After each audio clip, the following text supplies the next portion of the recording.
One of the features of Bruton Parish Church was a little bit different than some other churches in America, is that we do follow the English custom of floor burial. As Christians, we believe in the life of the spirit. This body is just leftovers. The spirit is long gone, but being buried in a certain place means a lot to people. Up until the 4th century, Christianity was considered a dangerous cult. They were persecuted, they were fed to the lions, they were used as human torches. It was a terrible, terrible time for the early Christian church. Fascinating time, absolutely fascinating, how they put a whole new religious sect together, taking the best of Judaism and adding all of the Christian message to it. Formative years are phenomenal, whether it's a baby or whether it's a religion or a denomination. But those first 400 years were really tough. Once Constantine has his conversion experience, he brings church and state together and makes Christianity the state religion, so that it's okay to be Christian. You're not going to get burned anymore or fed to a lion. They came out of hiding in the catacombs. They begin to worship out in the open. And they bring with them this great package of tradition and a lot of things that have symbolism, what we call visual cues, in this building. One of those is the idea of floor burial. As they're being persecuted by Rome, they don't want Rome to know exactly which of the leaders have died, whether they are the original disciples, whether they are the deacons that come down the road, whether they are the church leaders that come up through those 400 years. So they bury them in the catacombs under Rome to hide from the leadership. When they can come out in the world, this becomes part of the package of tradition, which many churches throughout Europe and in England and in this church follow, the idea of floor burial. So in some people's minds, the closer to the front you were buried, the more important you were. As you come through the Middle Ages, kings and queens were very territorial about where they were going to get buried.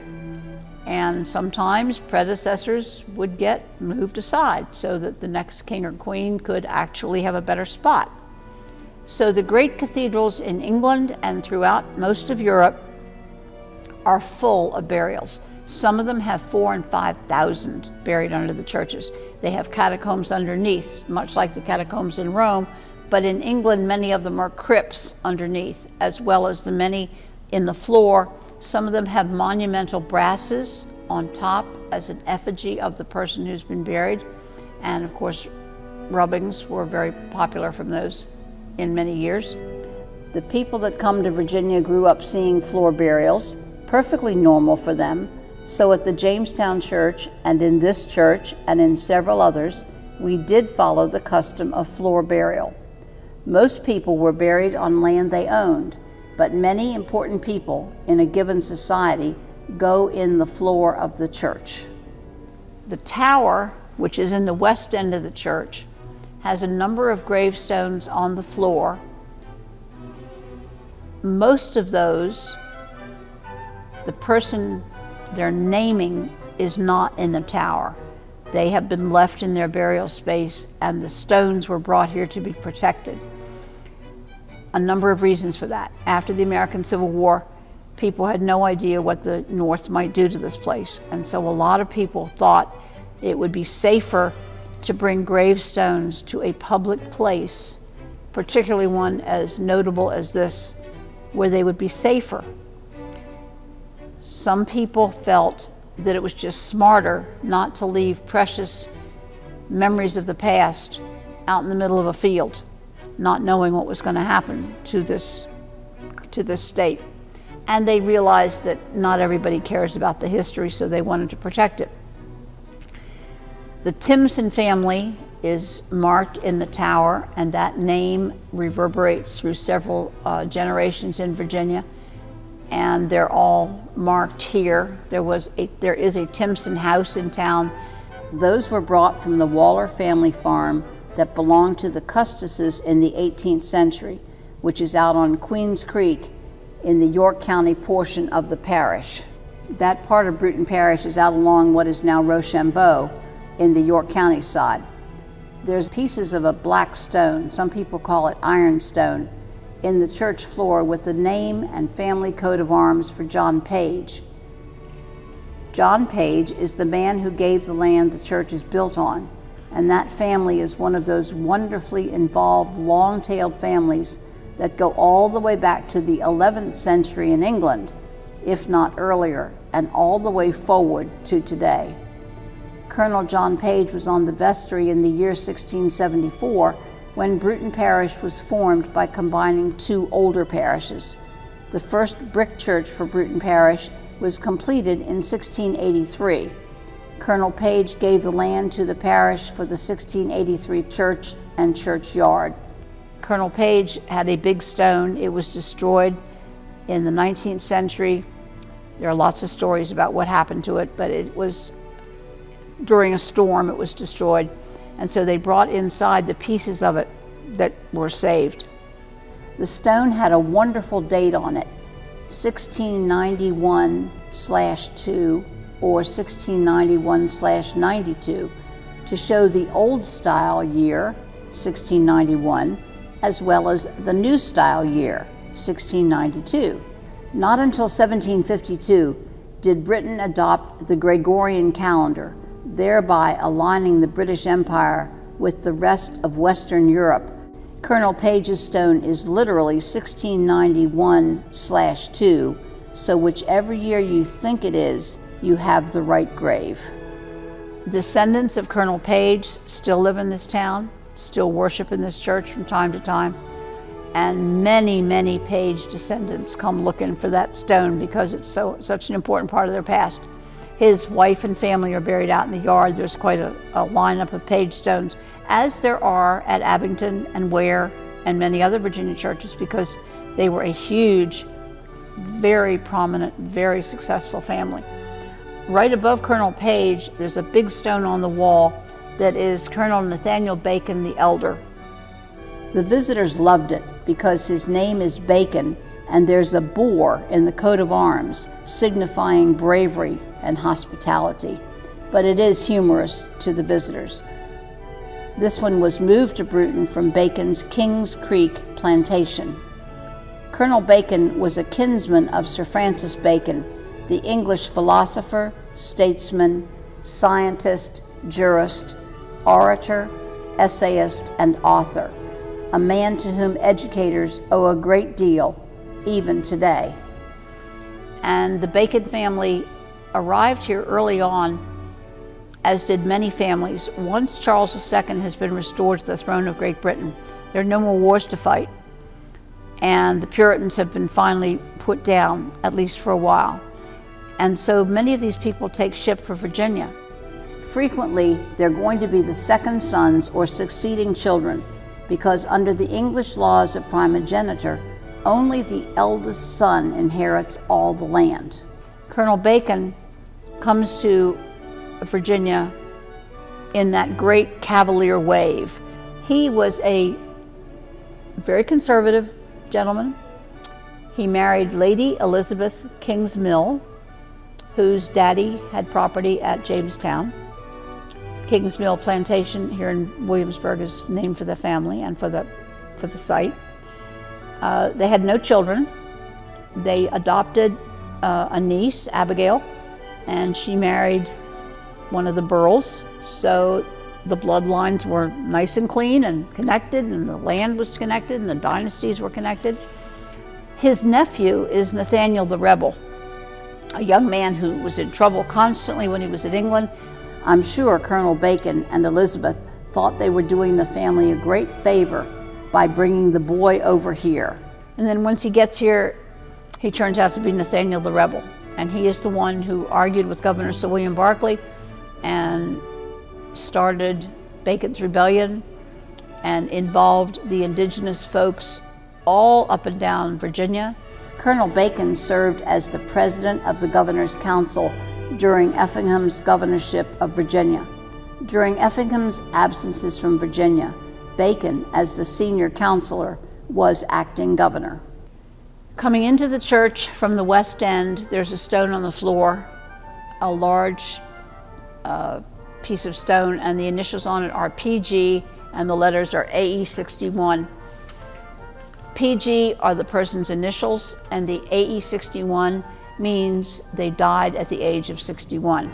Dr. Goodwin, the rector of Bruton Parish, the gentleman who had the idea for the restoration and ultimately persuades John D. Rockefeller Jr. to give the money it took to buy the town and to start the restoration of colonial Williamsburg. When Dr. Goodwin comes to Bruton in 1903, one of the things he needed to do was to verify the graves that are in the floor. So he literally dug up the floor, found the graves, dozens of graves, marked the ones he was sure of, and then when he died in 1939, he was laid in the floor right here by the rector's pew. Several other folks have been placed under the rector's pew. So coming down the aisle past PG, the next one is Mr. Henry Hacker. And it says, "Here lies the body of Henry Hacker, who departed this life in 1742 in the 57th year of his age." It's a big stone with just a little bit of writing. It has been walked on by so many hundreds of thousands of people that most of the letters are walked off. It's cracked a couple of times and it can't be recut because it's too thin by now, but it is an amazing stone. His family coat of arms are crossed axes. A hacker was someone who cut wood. The family root is German. Every so often a hacker will come here and get all excited because we've got the grave. It's great fun for us when descendants come because they're so excited to find the right grave. His widow married up. She married the wealthiest man in town, and so she did very well. I've been privileged to study his papers and his will and his land documents, so I know pretty much what they did with everything right down to his silver teacups or his silver cups. But Henry Hacker is the only original gravestone inside the church. So most of the others were either marked in 1907 when Dr. Goodwin did his restoration, or in 1938 and 39, 40 when colonial Williamsburg helped the church get restored. So right by the governor's pew we have a big stone for Governor Francis Fauquier, for whom Fauquier County is named. Governor Fauquier was the son of a Huguenot immigrant to England, a French banker with the Bank of London. Governor Fauquier was a very elegant, very intellectual, very attractive gentleman, and he was here from 1758 to 1768, during what most of us think of as Virginia's golden age. He loved to entertain, and when he entertained at the palace, one of his favorite foursomes in the evening was George Wythe, who was a law professor, William Small, who taught chemistry and science at the college, himself, and a 17-year-old redhead named Tom Jefferson. So think of a 17-year-old in that company. Mr. Jefferson said at that table he learned more good manners, good morals, good conversation than anywhere else in his life. And of course, that's part of the gifts of Williamsburg, is that for people like a young Tom Jefferson, a young James Madison, a young Patrick Henry, they rub shoulders and they share ideas with the lights of their world. And all of that, of course, in this church as well. Just beyond Governor Fauquier is Edmund Pendleton. Now that gravestone was moved in here from his plantation in Caroline County. I believe that we've got his wife and baby who died at birth here on the epitaph as well. Edmund Pendleton was an incredible intellect. He was an attorney. He was, in his older years, very frail, had a lot of trouble walking, but his mind was perfect. Soon after the General Assembly of the Independent Commonwealth of Virginia began meeting in October of 1776, the House of Delegates appointed Jefferson, Pendleton, and Wythe to revise Virginia colonial laws to make them compatible with a Republican form of government, where the power rested with the people. It took them 3 years to complete the task. He's still active a few years later when it comes to the disestablishment, so Pendleton was a very important piece of the story as well, and he serves in Richmond when the capital is moved to Richmond as well as serving here in Williamsburg. Right in front of the governor's pew, we have a big stone that says Mrs. Prentice, obit 1794. Once upon a time, there was a lot written on this stone. Mrs. Prentice is connected to the Prentice store, and she was laid here in 1794. And I think that tells us a lot about why she's marked. Next, we have Edmund Jennings. Edmund Jennings was a lawyer. He was a landowner. He was on the governor's council. He was incredibly important in this church from 1702 to 1712, and then again from 1720 to 22. So he served with Governor Spotswood. He served while they were expanding. Someone that he would have known very well is Dr. William Cock, who was buried right beside him. Dr. Cock was also a member of the Governor's Council and Secretary of State. He died suddenly, sitting as a judge of the General Court. Dr. Cock's friend, Governor Spotswood, with the principal gentlemen of the country, attended his funeral and wept.